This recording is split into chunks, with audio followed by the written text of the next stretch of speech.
I enjoyed reading Joseph Campbell's A Hero with a Thousand Faces, and I found his writing persuasive regarding archetypes of different personalities portrayed in heroic adventures. However, I found his desire to develop an all-encompassing monomythic structure too ambitious. Like so many great minds, he sought a unified field theory of mythology, something that would span the imaginations of all people in all time. I don't think he found it, or ever would have found it, because the imagination of humans is too vast to be contained in a theory of everything. He probably would have done better had he not read Carl Jung, because the philosophers of the early 20th century were hopelessly trapped in grand narratives. With that said, the genius of Campbell was his development of a template for the analysis of mythos, a way of mapping the story and tracking the path of the hero. Since I brought up the idea of the grand narrative, it's appropriate to bring up Jean-Francois Lyotard. His 1979 book, The Postmodern Condition, A Report on Knowledge, challenged the notion that knowledge can be stable, objective, or absolute, and instead suggested that knowledge and truth are conditioned by language games, a concept he borrows from Wittgenstein, where the rules and meanings are set by specific social and cultural contexts. The problem with grand narratives is that they explain away the power structures from which they are embedded as social norms. We come to believe that the Dasein, as described by Heidegger, is a structure that has always existed in the past and presumably in the future as well. The mythos of the past, as we know them, have come down to us via translations and have lost the original meanings from which they were inspired, as well as the conditions and the imaginary realms in which those human beings lived. However, all good stories do follow a plot, and if we focus on the narrative structures, Campbell's outline remains brilliant. We know there will be some kind of call to action, whether it be of the hero's choice or from external circumstances. There will be a decision to be made, to stay or go, though sometimes there is no other option but to leave, since to stay means certain death. The hero will cross a threshold into a new set of circumstances, usually encountering someone or something to test the hero's resolve. Now the adventure begins, and we think of it as a road of trials, and it's on that road where I think Campbell uses too much clever logic to convince us of his theory. He picks several obscure myths from unfamiliar cultures, which are indeed fascinating, but they drive his narrative toward his desired ending. We get wrapped up in ideas of goddesses and temptresses, and from his admiration of Carl Jung, the atonement with the Father, leading to an apotheosis, a transcending of the human experience into something greater. But what if we exchange his myths with others? What if the hero is Beowulf or Hamlet? What apotheosis awaited Paris? Many myths tell us of what happened when the hero is not honorable or is simply ill-fated. After overcoming all obstacles, the hero is faced with the journey back home.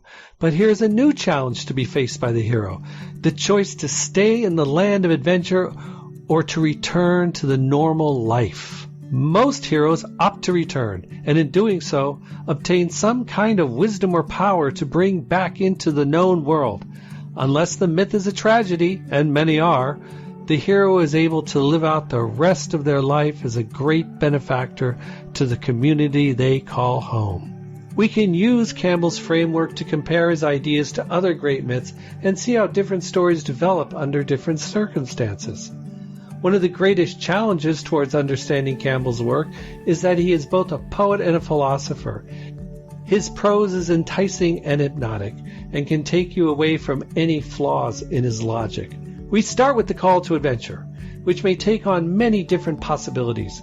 Campbell gives us many ways for the adventure to start.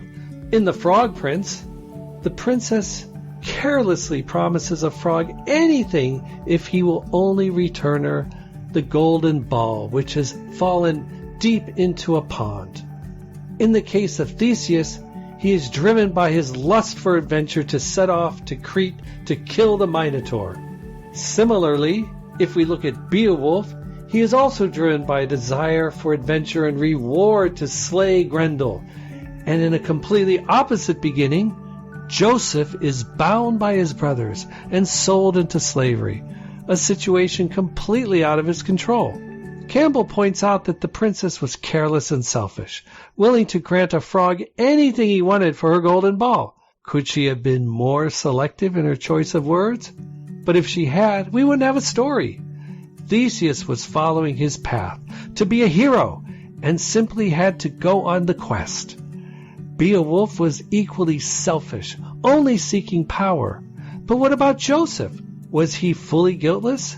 Hadn't he boasted to his brothers that they would one day bow down to him? Had he not been set up by his father Jacob to be haughty and spoiled to the point where he was given a brightly colored coat once worn by Nimrod and some say Adam? Do we blame Joseph's hubris for his brother's deed, or Jacob for making him so insufferable? In all of these examples, the hero has no choice but to accept the adventure. It's destined from the beginning. But what if someone refuses the call?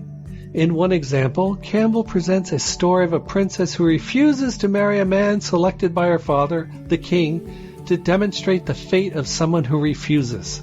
She is ultimately locked away by her father, who will not be embarrassed by her.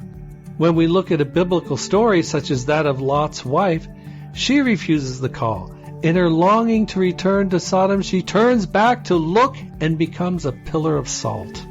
Refusals tend to end in disaster, such as when Achilles refused to continue fighting in response to Menelaus taking Odysseus as a prize. But the consequence of the refusal was for his companion Patroclus to face an untimely death by Hector. Though this refusal occurs during the journey, it typifies the narrative that without the hero, there is no story.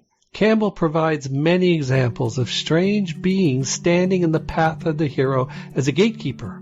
In one example, a caravan leader trekking across an expansive desert is tricked by an ogre and throws away all of his water on the promise of a quicker journey with water readily available in a short distance.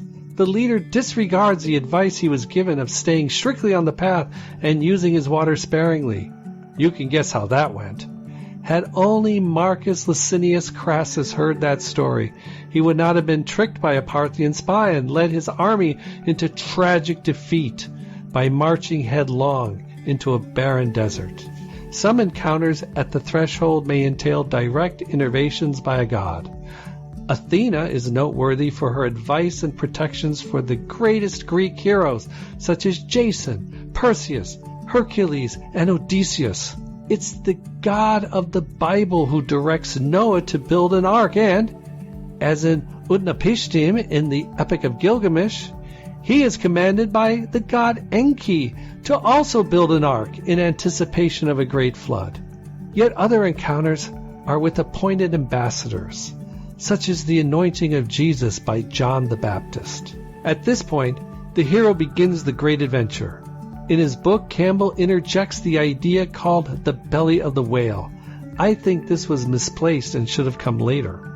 Campbell suggests that a hero must face a form of self-annihilation before going on the journey, a type of purification to begin the adventure.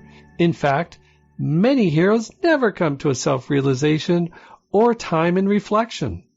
Few have the experience of Jonah, who flees from his mission only to be swallowed by a great fish. Going back to my original statement, we should not attempt to create a grand narrative to summarize the totality of mythology. What we can say is that there is usually a gatekeeper, and in the case of Joseph, it was Potiphar and his wife. Had Joseph allowed himself to be seduced, the story would have ended. He would no doubt have been quickly discarded by her and sent to his death. His brothers would have been rejected by the Egyptians, and all of Jewish history would have ended in a famine. In a different twist, what if Paris had decided not to have been bribed by Venus and simply said, "Of course, you are the fairest," and given her Discord's apple? He may have found a beautiful and kind wife, and there would have been no Trojan War. Achilles would not have found his glory as a fighter, and Odysseus would have never gone on his great adventure. The myth needs these elements. They are the tools of a good storyteller and provide lessons for us to learn to understand the human condition. We know there are going to be trials, and a compelling story is filled with them. Beowulf is seduced by Grendel's mother and becomes the king whom he wished to usurp, creating his own monster to replace the one he killed. Joseph will be second only to Pharaoh. He will marry the daughter of the great priest of Heliopolis, the center of all Egyptian wisdom, and secure the finest grazing land of Goshen for his family. The Buddha will gather a great following, perform many miracles, and face the temptations of Mara himself. Arjuna, in the Mahabharata, fought side by side with Lord Krishna himself and conquered the most terrible demons of the heavens. Buried beneath all these adventures is a subtext, the real story of conquering yourself. If that doesn't happen, then you will fall from glory and plummet back to earth, even to death, as did hapless Phaeton, who dared to demand of his father to try to steer the chariot of the sun. But was it worth it? For those who conquer themselves comes an apotheosis. The hero becomes exalted, perhaps even deified. Jesus, having become Christ, is crucified and returns from the dead to become the salvation of humanity, a bridge between mortality and the world of heaven. The Buddha achieved enlightenment and provided a path away from dukkha and endless rebirths. Joseph will die an old, revered man, remembered throughout the generations, so much so that Moses will raise his entombed body from the depths of the Nile and bring it to the promised land. Apotheosis is granted only by those who have come to know themselves and, like Lao Tzu, have found humility in the face of eternal truth. However, many, like Theseus, will fall to their deaths not knowing what the journey was all about. Some might be lucky enough to live out the rest of their lives in a normal state of affairs, like Odysseus returning home to Ithaca to grow old and wise with Penelope. That's the end of the road.